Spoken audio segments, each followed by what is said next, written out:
Hi, I'm Mark Cleghorn. He's Kenny Martin, and we're at Photokina. Well, day 2. Yeah. Had a good night last night, didn't we? Quiet. Yeah, last delight party. I think they did 1,200 beers. They did. And that was just between us two, wasn't it? I wonder why I got a bad head this morning. It's just after 10 o'clock. The gates are open, they're streaming into here. And we've got 5 hauls to do. We did. No, we got 7 hauls to do. Yeah, we did 2 yesterday. Yeah. Wasn't enough, really, was it? No. What are we going to do? Down to software, I think. First start at the bottom. Apparently Adobe's at the bottom and all the software guys. Start there, I think, and work our way up. We haven't seen phase 1 yet. We haven't seen Kodak call yet. We haven't seen...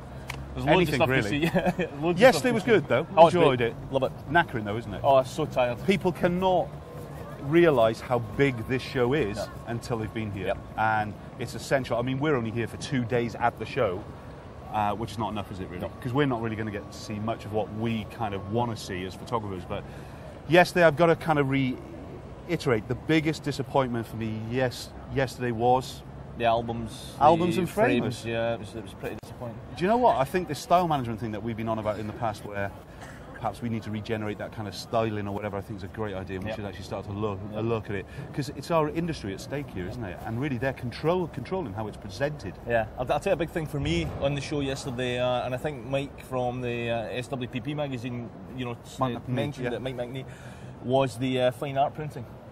There's a lot of fine art stuff there. It seemed to be a real interest in it, didn't there? It's massive here, though, in Europe, isn't it? Yes, I suppose it is. It's not as big in the UK. No. I mean, you've got to pretty much go to the Sunday fairs, where they've got these little stalls that have their kind of images in mounts and everything else. Yeah. Whereas here, it's selling in galleries. They're selling in galleries. They're selling as kind of limited editions. Same in the USA. Yeah. And that's something perhaps we can just look at and perhaps kind of push our own selves down the route. Perhaps we need the photographer galleries. Yeah.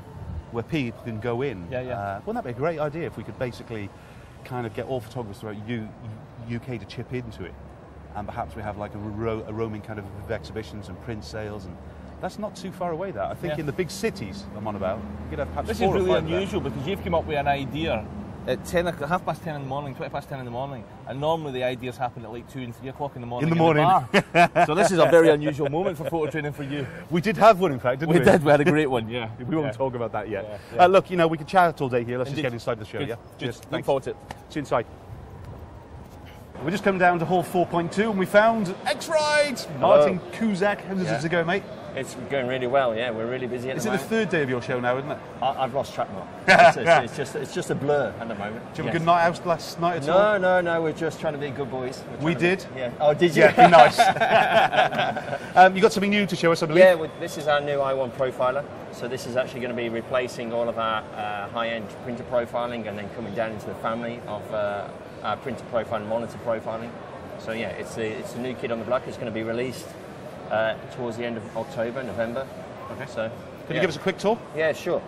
So you'll see that we've actually got up here the fact of our workflows. If you actually click on the workflows, you can actually save the workflows, customize the workflows. You can use the generic sort of settings that we've got up here. So if we were to sort of drag settings down here, it highlights the icons, instantly loads in the actual settings that we're actually going to use. We can again change any 1 or 2 of these settings if we need to, and actually then customize it and save the settings. So if I wanted to actually replicate, if you want to replicate the same as me, I could even email this over to you. Right. You can open it up and make sure that we're all talking off the same hymn sheet. How's the general photographer to general laboratory going to make use of this? Are they? Yeah, they could actually turn around and actually suddenly turn around and say, yeah, okay, I want to make sure, because their biggest point is a case of, well, how do I know that I'm using the same settings as you? Exactly. So just by simply emailing those settings over and sort of say, even online, you can sort of say, these are our recommended settings, please use these. Yeah. So actually just download it, simply load it into the software, and away you go. Is this really designed for the photographer who's printing in-house, though? Is this really when it all comes together? Because I noticed on the new Epsons now, you've built in some of the X-Ride facilities into the Epsons. So there's a lot of our hardware, if you imagine, on their devices now, and if you look around all these halls, you'll see X-Ride here, X-Ride there. And as I say, what we're trying to do is our own solution to say, if you don't have an inbuilt one, this is how it can help. This is Kenny Martin with the Masters on Photo Chain for you. Yeah. You print in-house. Yes, I do. Isn't it? How important is it really in your workflow? Absolutely fundamental. One of the things is ink's very expensive, paper's very expensive. So if you're starting to waste paper and ink by getting colours wrong, you know, densities wrong, etc., it's an absolute nightmare. So for me, it's absolutely essential. I mean, I use an image print rip, which is absolutely wonderful, and you know, my monitors are all calibrated, everything's sorted out, and I can basically print a 50-inch print without even blinking. You know, just set it to print and go away and come back, and I know it's going to be perfect. So this, you know, whatever investment you're going to make in this, it's completely. You have to do it. You have to do it. It's absolutely, it's a must-have, really. Yeah, there's no other way around it. So yeah, that's fantastic. I mean, that's what we're finding is the case of that majority of people are actually not just using their so-called, you know, the house paper, the Epsom paper, etc., etc. As good as it is, they're using a mixture of this, mixture of that. Breathing colour, exactly, whether it be a canvas paper or whatever, and they actually want to invest in this in their time. So just by having the facility to get the best out of it at whatever time. I think at some stage we need to get the two of you together, and we do some really intense kind of print stuff. We've done some print stuff already, but it's very loose, isn't it? It's just been, this is the kind of what you do. I've never went in depth in it. This would be really interesting. Because what we're seeing at the show here, we're discussing it this morning again, there's a massive theme of fine art printing. Yeah, here. exactly. You couldn't have come at a better time, really, could you? Into this see, the great thing as well about this is that what we can also go and do, we don't just do RGB, we also do CMYK. So of course in here we can do CMYK plus. So a lot of printers nowadays are doing like 5th colours, 6 colours. So we can actually generate whatever that 6th colour may be. We can customise whatever the 6th colour may be, change the name in here. So we can actually enter in custom colours. But also what I was going to say as well is the case of some of these printers on some papers may struggle in, say, certain areas like the shadow areas. So we can be, again, quite specific on the rationality between these dark and light areas. So if you really want to fine-tune the shadow details, we can actually customise that accordingly. But also in an effective way. And once you've actually gone and found that your preferred workflow, which works, that ticks the box for you, just save it. Next time, perfect. So you haven't necessarily got to recreate the wheel each time. That's brilliant. Following the show, we'll get together, we'll arrange some dates, and we'll actually do some stuff. Kind of thing. This is actually that's what this show is all about, isn't it? It cost me some money. Okay, I've just done my job. Martin, thanks, mate. We'll see you back in UK at some stage. Thanks very much. Okay. And welcome to Animoto Man. We're back at the stand with a Photokina. Excuse my little kind of Animoto badge. Very cool. Yeah. What's new at the fair for you? New at the fair, we just launched a new blog where we're pushing out a lot of great photography information for pros. But more than that, within the last 3 months, we've launched a couple of sets of video styles aimed at professional photographers. I've seen those, brilliant. Yeah, so the feedback we've been getting for the last actually few years is, this Animoto is terrific for 60% of my clients, but I want something slower for some of my weddings, for some of my portraits. So we've been rolling out styles that are more conservative, more graceful. They don't split images.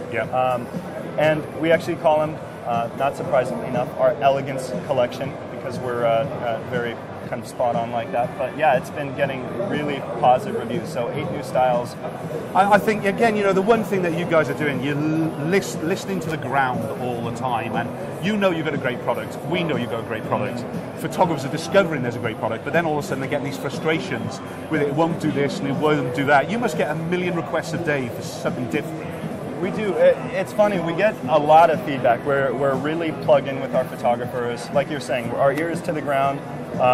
We're really close with our photographers, and events like this are key for us because this is one of the best places for us to find out what's working well, how people are using it, what they need to make it better.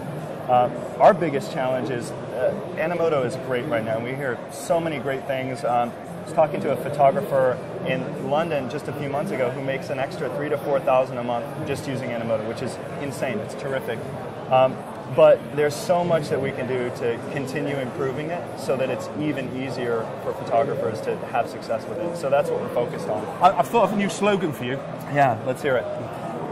We make your crap look cool. Because you know what? I think it's a perfect, if you could get away with that, I think it would take over the world of photography because, I mean, let's face it, we don't all take the best photographs each day. And you stick it into Animoto, whether it's, I mean, I still love your original design. Oh yeah, it's you know, the splits, the kind of dissolves, the kind of the wraps, the flying in, flying out. I just love all that. But as you said, what you're having to do now is kind of move it on for not only the consumer base, because obviously they're going to be a big user of Animoto as well, isn't it? But yeah, eventually, pretty much if photographers are not offering this soon. They're going to be left behind. Yeah. You know, the guy on their iPhone's going to have it, and you aren't going to have it as a photographer. Well, we think 3 years ago we thought Animoto could be, you know, a good part of the photography industry, and some photographers would have a lot of success with it. What we found over the last few years is we don't think we're going to be a part of it. We fully expect that it's going to be Photoshop, Canon 5D Mark II, photo training for you, and Animoto. Those are going to be kind of the essential parts of every professional photographer's arsenal. So yeah, I mean, right now one of the exciting things about Europe is really nobody over here has heard of Animoto yet. So there's a real opportunity for people to stand out and offer something that their peers aren't offering yet. So it's a real competitive advantage. The way things are headed, we definitely think every photographer is going to be offering some sort of Animoto. And with social networking and the way consumers are consuming media now. It's money for nothing, though, for photographers. I know, you know, that a couple of $100 to begin with sounds like a lot of money. Right. But when you start to sell your first one, I mean, we just finished a tour, an 8-day tour in UK with it now, and you can just see them going. Everybody asked, can we buy a disc of images? Well, if they're going to buy a disc of images, then you may as well actually sell them on top of that. Right. The Animoto video, you call it, isn't it? Yeah. Slideshow for me still. Old fashion. Yeah. But you may as well sell that as a part of the kind of the kit anyway, just to improve that. And we could go on all day here. Oh yeah. What we'll do is we'll make some quickie films on the new kind of panels and the kind of, you've got some kind of water effects going on now. Yeah. The fire one I love. It's really, really cool. Fire's great. But I think the slow transitions for images, if photographers are looking to actually show the image off instead of really foaming them up, I mean, you've got the transitions. Thanks, mate. Lovely to see you. Mark, have a brilliant show. Thanks very much. Bye. Well, I think we found the coolest stand at Photokina. Where are you? It's amazing. It's brilliant, isn't it? It's fantastic. It's the simplest idea. You know what? I think if we had an award to give out for a fun stand, a creative stand, and kind of how to show off your product, this would be the stand. Crumpler. Yeah, absolutely brilliant. Brilliant. God, they've got some bags now. I remember when I first came and saw these bags, I think it was about 8 years ago at Photokina. They had like a dozen on their shelves, and that was it with it. They've got so many now. It's absolutely brilliant. And they're well cool.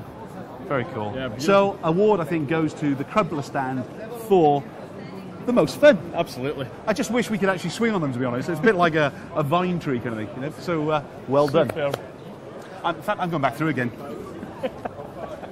Just bumped into a good old friend of ours, John Grayson from Fuji. We're on the Fuji stand just now, which is absolutely massive in Photokina. And he's just showed us this fantastic new camera. It's a new rangefinder camera from Fuji.